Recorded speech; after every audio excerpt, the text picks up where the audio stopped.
Morning, friends. It is a gorgeous day in the Hudson Valley. Um, it's just not quite 9 o'clock yet in the morning. Temperature's already up in the 60s. The sun is shining. Birds are singing. We got about 1/10 of an inch of rain overnight. It's shaping up to be a gorgeous day, and I expect to get a ton of work done today. So got out here at a reasonable hour, getting going. Now, in about a week or so, I expect to get those new legs in for the bar build. I don't know if I will do a video on mounting the legs or just go over it briefly, but I am doing this demonstration bench that I figure to use for shows and whatnot. And it's the same process for these small bench legs as it is for the full-size bar legs. And I thought I would go through the process today and do that in a one-shot video. I buy these legs from a company called RiteLegs. They're in Vernon, Connecticut. They make good stuff right here in the USA. They do all the fabricating, bending, welding in their own shop. They use a local vendor for powder coating. This particular pair I have is a discontinued color. There's nothing wrong with the legs, just they don't stock this color anymore. You can special order pretty much any color you want for a little extra paint charge, because they have to find the powder material to do the powder coating and handle it special and do a one-shot color for your particular job. And I have ordered custom color legs to match a client's decor and have it go nice with their dining room or living room or wherever it's going. This particular set has been sitting at RiteLegs for a while. I picked these up at a bit of a discount so I could use them for a demonstration table. Maybe somebody will like them just as is. They're a little shop worn. They've been bouncing around the shows and demonstrations and whatnot for quite a while. They'll get all cleaned up. I'm not washing them now. I wanted to get the legs mounted. I've already done the first one. And I thought, hey, while I was doing it, it occurred to me this might be a good opportunity to just do a simple video on mounting these legs. Now, you can buy these legs from RiteLegs or maybe some of the other manufacturers. I have gotten some of the more inexpensive ones, the hairpin legs and whatnot, that I don't particularly care for, but when that's what a client wants for their decor, that's what I put in. You can buy anybody's legs, locate them on the bottom of your table, bench, whatever it is you're making, and just take a drill and transfer the holes through and put in some decent grade wood screws. Here's the problem that I have with that.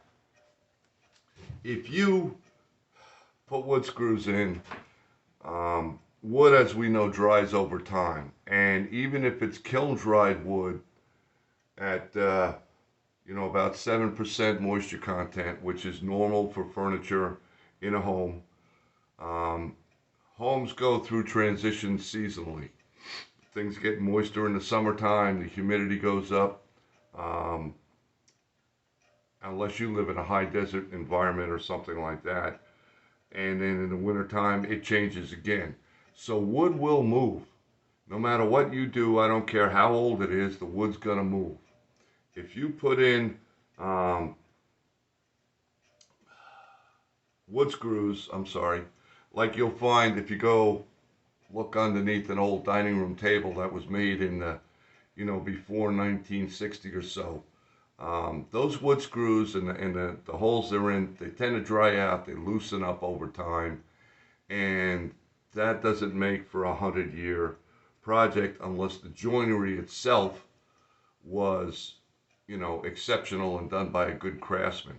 I am not a good craftsman. However, there are other ways to overcome that in today's environment. So rather than just put wood screws in, which I find to be a little sloppy and quick and dirty. Works fine if you don't expect that piece of furniture to last, 50 years or more. If you're just making something to, fill a need, I need a lamp table in my son's room, or I need some other corner table in our living room or whatever, that's fine. But if you're doing stuff for other people, you want it to be nice, you want it to be repairable and maintainable. And for me, on legs, that means that they need to be able to move a little bit over time, have some adjustment, not a lot, it doesn't move a lot, but it will move, so you need adjustment. So how do we do that? Well, for me, the right way is I put in steel inserts in the table, and rather than use wood screws that rely on the thread that's cut by the wood screw into the wood to hold it, I use machine screws, which are regular machine threads, and they screw into the insert. Now, I'm going to show you these. I don't know how well they'll come up, but I'll try. There's an insert. Lighting's probably not too good behind the camera. There's a wood screw. The wood screw goes right into the insert like that. And what I can do is when I put these inserts in, I don't have to make those screws forever more tight like you would with a wood screw. I can just make it snug or tight, which holds the thing very securely, and with a washer under the head of the screw, if there's any movement in the wood, it will stretch out a little bit here and there and accommodate for changes in humidity and environment. Rather than if you have them screwed in tight, something's got to give. Either the screw's going to break, and yes, they will break if they have enough stress from the wood, or they're going to loosen up, or the wood's going to crack because it can't move. So that's why I use inserts. It's a little more expensive. It takes a bit more time than just going zip, zip, zip, zip, and then running in your screws and you're done. But in the long run, you have a much nicer piece of furniture and no apologies to make down the road when something goes wrong. Everything is fixable. So what do I need to do these? Obviously, I have the screws. I have the inserts. I buy these right from RiteLegs in the box. And these are 781 long, which is just under 7/8, which makes it nice to go in a 1-inch top, because you won't pop through the other side if you're real careful. There's a box of those. And obviously the screws, you need a wrench. I'll show you how that works in a minute. You need to put in holes, so I have, a drill, and I have the depth marked. And I always double check this a little bit. You got to be careful when you mark with just tape, because as you drill a hole and you go in, it pushes the tape back, or it wears the end of the tape off, and you wind up drilling too deep. In this case, I could easily go through the top. That wouldn't be good.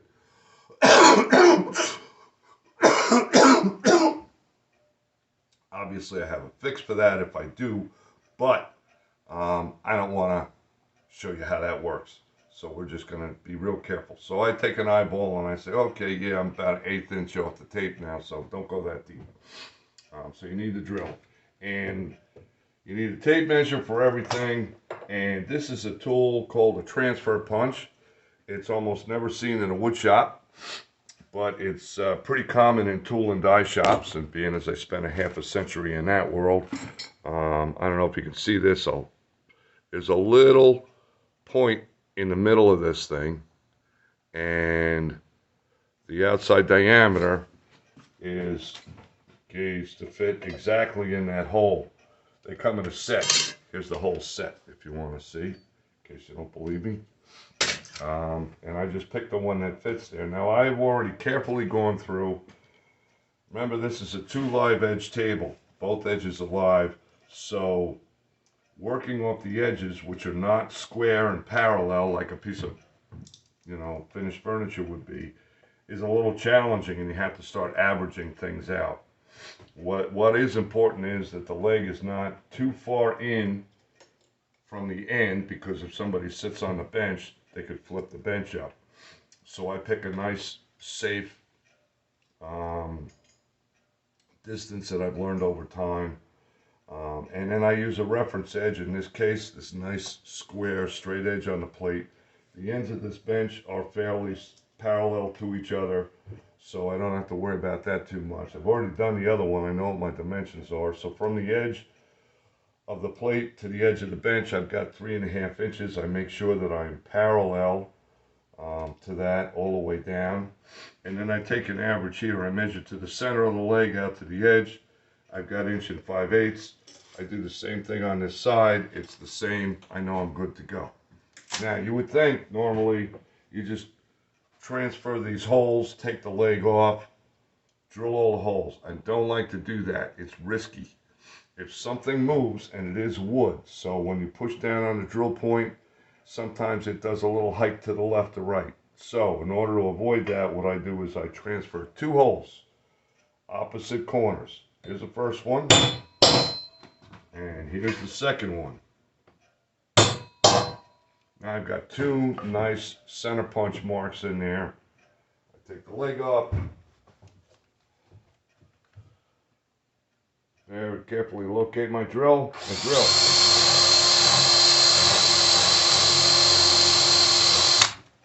Now you got to be very careful when you do this to maintain control of that drill, otherwise you can punch right through, and that makes a bad day.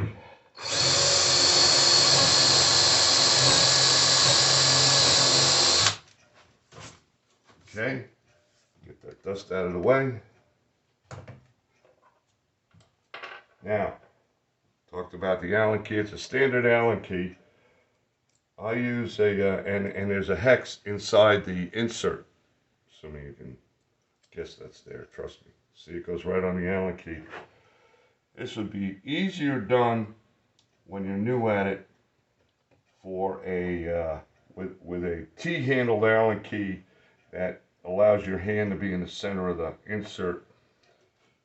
I've been doing this for a long time, and I am able to maintain squareness of that insert with a 90-degree key. And they screw in just like that. They have these big, nicely designed cutting edges on them that grab a bigger surface area of the wood, so you wind up with a stronger hold. Get another one. Make sure I get the right end. By the way, these also, again, I don't know if you can see this, but they have a, there's a pilot on the end that drops right into the hole you drilled, making it pretty easy to get them started straight, as long as you're paying attention and watching what you're doing. So there's number 2. Started square. Keep it started square. As I said, this takes a little longer. It's kind of a TLC thing. You want to do it right. Take that key out. Just get my last bit. And then up goes our leg again. And I'm not putting any washers or anything on here yet. This is just for alignment purposes. Run that screw in. Grab another screw. Run that screw in. And what I do is I try and make sure that I have these screws pretty much in the middle of the hole. There we go. Run them down till it just to hold the leg from sliding around. There we go. Zippity-doo-dah.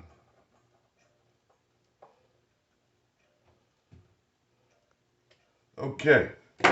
Now it's not really necessary because I could just drill right through those holes, but just to be neat and tidy, I like to put a little center mark in each one. Little word here. Just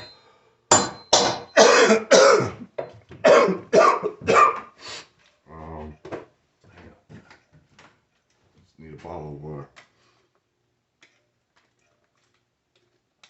Springtime with my allergies, hay fever, and all that stuff really wreaks havoc.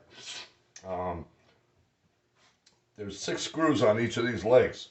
And you might ask, and it would be a good question, why do you need 6 screws? I mean, by golly, those things look like they hold really well, and they do. But, again, it's a time thing. Wood moves, softens up. If you only have 4 screws holding this down, it will probably be just fine for your lifetime, but it might not be, it might start to show signs of wear in your kid's lifetime. And things do dry up. People forget about stuff, you know, bench that's sitting in the corner forever. Nobody ever thinks to go check the screw tightness and see how it's doing. They don't care. So if one screw gets loose, then maybe another screw will get loose, then you got to wobble. Then when it wobbles, every time somebody sits on it, it tears a little more, it pulls a little more. So if you put 6 in, it just increases your insurance, adds to the longevity, and you don't have to make any apologies. Your kids don't have to make apologies. Maybe your great-grandkids are going to have to get out a screwdriver and snug it back up. I just saw that that one was sticking a little proud, so before I let it slide by. So now I find my little spots. Actually, you know what? I did that wrong. Ha! I'm gonna back up the truck here. Sorry. I should have left this right on here. Because, that's another point. Why is it we never have time to do it right, but we always have time to do it twice? There we go. Oh, those are lining up really good. Sticking these in. Yes, I'm doing it over again, and I don't know if I'll leave that in the final video cut or if I'll edit my boo-boo out. But this is just a little bit more insurance. Remember, I'm drilling these holes by hand, which is already kind of risky. I just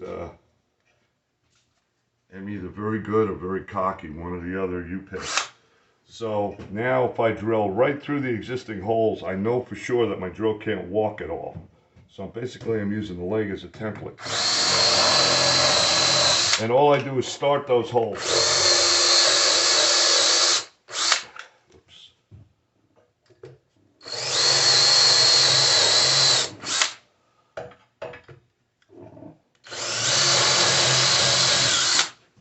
But remember, I got the leg on here with the plate, so I can't see where my tape is in reference to the surface. So out we come again with the screws.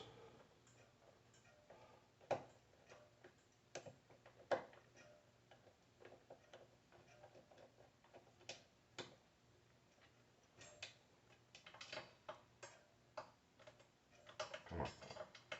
There we go. One.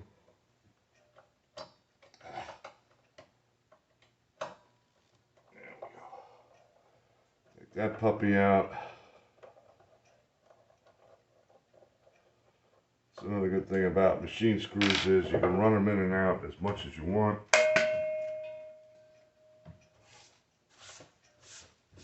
And you don't wear them out. With wood screws, you keep going in and out of the hole. It just gets worse each time. So now I just go back. And again, because I've been drilling a bunch of holes, I'm going to check my length and see where I am.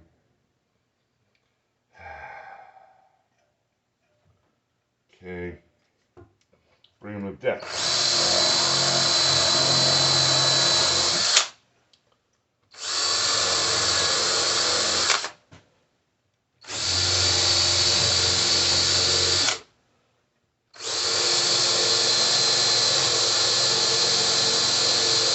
Again, you really got to use some control with that drill and not punch through. Or you could make a stop that that's made out of aluminum or something with a set screw to set it on a drill. One day I may do that just for the heck of it. Now, repeat the process. Look at that, I just finished the box up. Oops, wrong tool. There we go.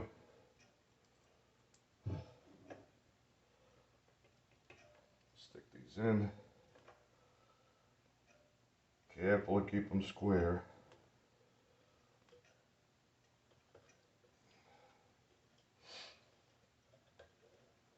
demo bench, this is coming out real nice. On the one hand, I'd like to sell it. On the other hand, I have to make another one.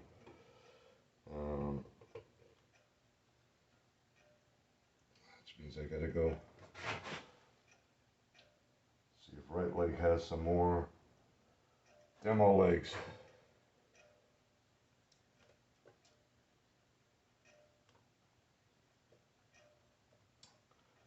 Another nice feature about these RiteLegs is, gotta open a new package here. I need two more. Close that up. Save the rest for the bar. Another nice feature about the RiteLegs is the style that you see on these particular ones, which my apologies to the folks at RiteLeg, but I cannot remember the name of the style. I want to say they're Danielle legs, but by the way, if you ever want to know some trivia, go to the LogRite and the RiteLeg site and find out how they name their legs. I think it's pretty cool. But at any rate, get back to the point, Tom. The point was, you see the style of these. I can buy the exact same style if I were making a table and bench set, which I did back last fall for dining room. I can buy the same exact legs in a larger scale and a taller height, table height, and then the shorter, smaller ones for the benches, and they match exactly. Same paint, same style, same bends. Guess I can get rid of this. Bingo. Nice to have a garbage can downstairs that I can reach from here. So there we go. They're all in. I just go around and check and make sure that they're below the top surface. A little up. That's good. That's good. That's good. And that's good. So there we have it. Stick this leg back up just so that you can see that I didn't lie and everything worked. Where's those holes? There they are. So I'll just put 4 screws in because this is coming off again as soon as I end the video. But I wanted to show you they work. And they all line up. They all go in beautiful. Just like that. Again, I shoot for the middle of it. Now, when I put these together for the final assembly, I'll go over here to my equipment storage.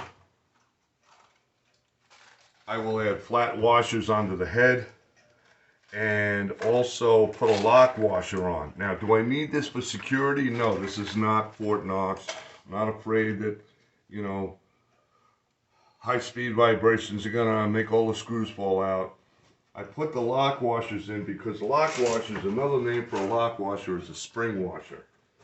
And that gives a little lift to keep the screw from getting loose even though it's not screwed all the way down.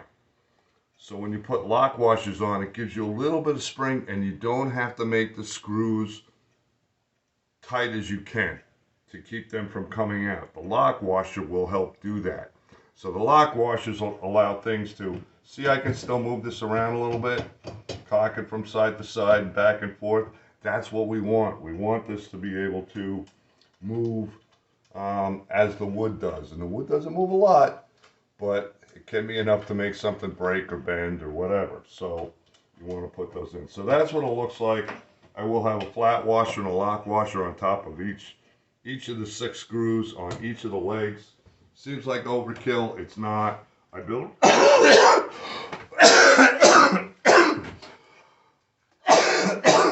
Sorry.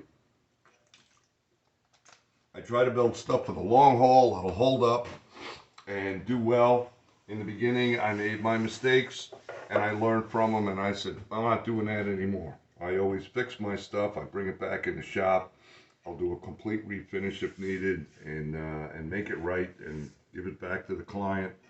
But I try to avoid having those problems. And it's been a while since I've gotten anything back except maybe a loginator that got clobbered by a tree. So here, here's my other one, just to show you what these look like. And at some point, I'll have a photograph or something of this sitting on the floor. For this bench, the next thing I'm going to do is take the legs back off, put my final coat on the bottom, which I had done a coat last night, late last night. Even though it was in the 60s outside, I started a fire in the shop, got the shop up to about 78, so things would cure. It cured up nice, which allowed me to do the legs this morning. So I'll take these off. I will put that final coat on the bottom. Then I'll flip it over. Actually, I will probably put the legs back on while it's upside down. Flip it over.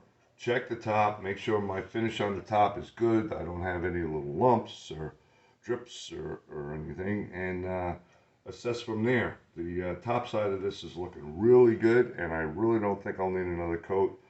But I don't want any holidays or missed spots or drips. I want it to look nice. People deserve to have nice things. And there you go. Simple thing. RiteLegs. The company is called RiteLeg. It's a division of, or a partnership company with Log Rite and Blue Creeper. I use their products too. I have a few steps away. I have some up on the shelf. As well as Bantle's boards, where I buy, actually this lumber, come to think of it, the wood that's in here is leftover pieces from a dining room set that I built, and these are the scraps that I glued together. This is a 3-piece glue up we covered in another video. So Bantle's boards, they make nice, you know, to order material for people that want to build their own stuff. All of those companies are located in the same building in Vernon, Connecticut. They're great people to work with. If you want, give Shannon a call, tell her I said hi, and she can help you, walk you through anything. They're also on the web. Let's see if I can remember this right. The Leg Right company is, I'm sorry, it's RiteLeg, is RiteLegco.com. That's RiteLegco.com. Or if you go to logrite.com, LOGRITE.com, you can find a link there to Blue Creeper and RiteLeg. And I don't think they have a link to Bantle's boards yet, but Tammy will get to it eventually, won't you? And that's all I have for today. Just wanted to show you how these legs go on and why I choose these. These make a nice job. Obviously, they look fine, even upside down. They're going to look better when it's on its feet, and it makes my work look good. So you all have a good day. I'm going to finish this up, do what I said I was going to do, put another coat on a couple other projects I have running concurrent yet, and then I'm either going to split wood or go down to the sawmill and make lumber. Hope your day is as good as mine looks to be. Bye-bye for now.